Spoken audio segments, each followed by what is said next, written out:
ada 2 orang, 2 personel yang terluka, dan kedua penjaga perdamaian.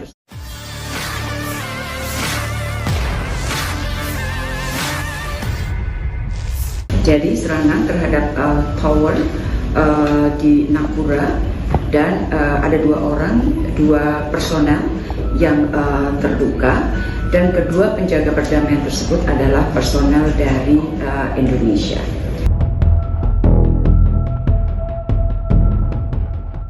Dua prajurit TNI yang bertugas sebagai pasukan penjaga perdamaian PBB di Lebanon terluka setelah terkena serangan Israel pada Kamis 10 Oktober 2024 waktu setempat.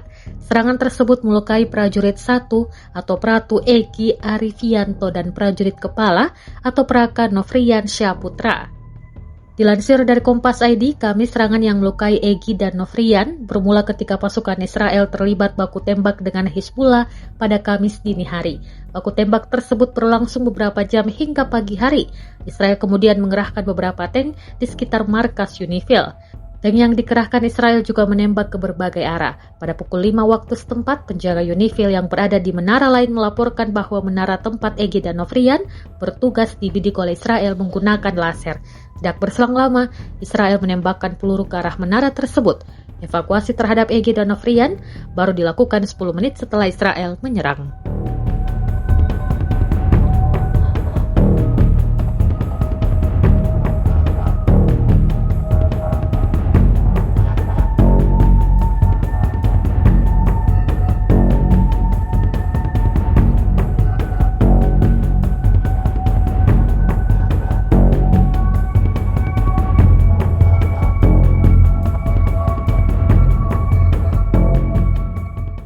Download Tribun X sekarang, menghadirkan lokal menjadi Indonesia.